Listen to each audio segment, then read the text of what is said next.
ChatGPT plugins are here and they're the greatest invention since ChatGPT. So the ChatGPT plugins help ChatGPT access up-to-date information, run computations, or use third-party services. So the plugins enhance ChatGPT's abilities to be able to perform actions like retrieve real-time information, retrieve knowledge-based information such as company documents, personal notes, and it also helps them perform actions on behalf of the user such as book you the most affordable flights, get you restaurant recommendations, and even go ahead and book that, or even order food. So to access the plugins, you need to go to openai.com/blog/chatgpt-plugins, and I'm going to leave the link in the description down below. And then you're going to have this button that says join waitlist. So you click that and then you fill out the form. Now it is important to note that not everyone is going to be able to have access to the plugins because it's going to be gradual. The priority is going to be ChatGPT Plus users, and then you're also going to have priority given to the developers. Now on this website, if you go to the blog post here, you're going to be able to see a write-up of the plugins. Essentially, we have 4 plugins. The first one is a browsing plugin,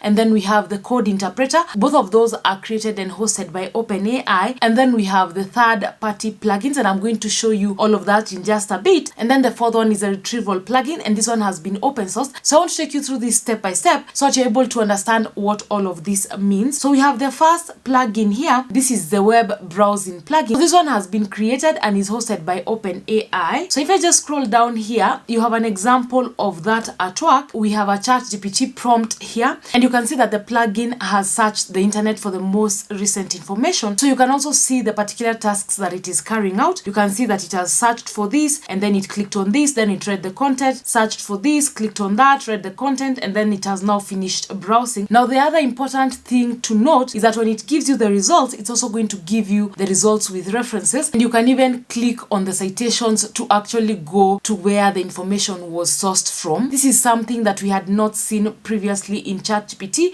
Previously, when you would search and then you'd get the information, it wouldn't even tell you what the sources were, so you wouldn't even be able to verify whether or not the information was accurate. So this is a really great plugin, and so many people have been waiting for this. So for this, it is using the Bing API to search for the internet online, and then it gives you back the results. It is also important to note that it is not every time that it is going to search on the internet itself. Sometimes it already has the answers, so this is only on a need basis. Now, because of the concerns that this may cause, website owners are allowed to block ChatGPT from crawling their website. So that is something that you could opt in, and there's a file for you to be able to do that. So if you block out ChatGPT from accessing your website and a user is asking for information that is probably coming from that website, this is what the user is going to get. They're going to get this error message. Now the second plugin is a code interpreter, and this one is the most insane for me because you can actually write your code and even execute it inside of ChatGPT by using this plugin. This is not something that we had seen before.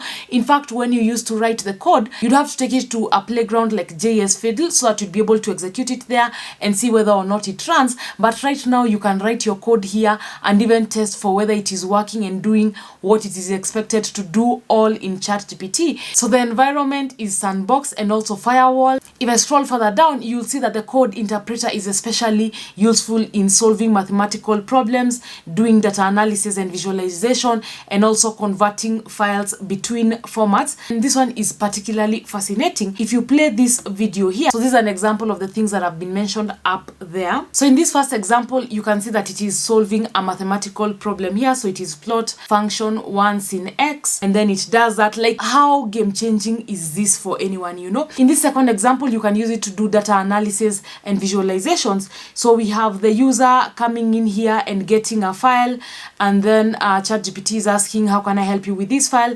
And then we have the user asking it to do some basic visualizations of the data that is in the file, and then we have ChatGPT doing that.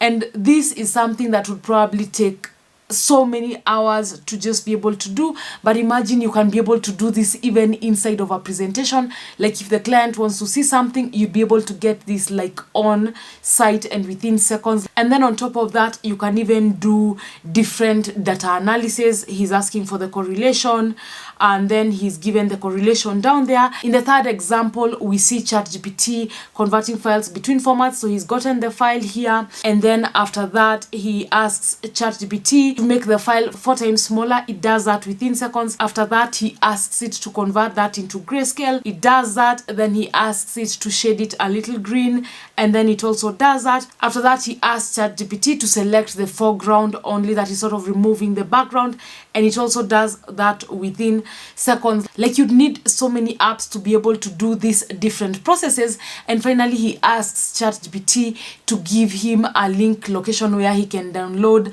the converted file format, and it does that also within seconds. Like, this is phenomenal. You know, we've not seen anything else do this. The third plugin is a retrieval plugin, and this will allow you to access organizational information, personal notes, any of that information. And then you can use ChatGPT to ask it questions about that. And I particularly loved the example used for this because we have somebody asking how climate change has evolved over the years and giving it the data to access. So you can see that we have the climate change thinking there, you have the Paris Agreement, you have what happened in COP26 in Glasgow and what the member parties committed to. Like, this is absolutely insane that you can be able to get this summary just by giving ChatGPT data. Think of what you can do with your own organizational data. Think of what you can train it to do for your own personal life, for your business. Like, this is such a game-changing plugin. And then we have the last one, and this is going to be a favorite for many. These are the third-party plugins, and these ones are essentially going to have ChatGPT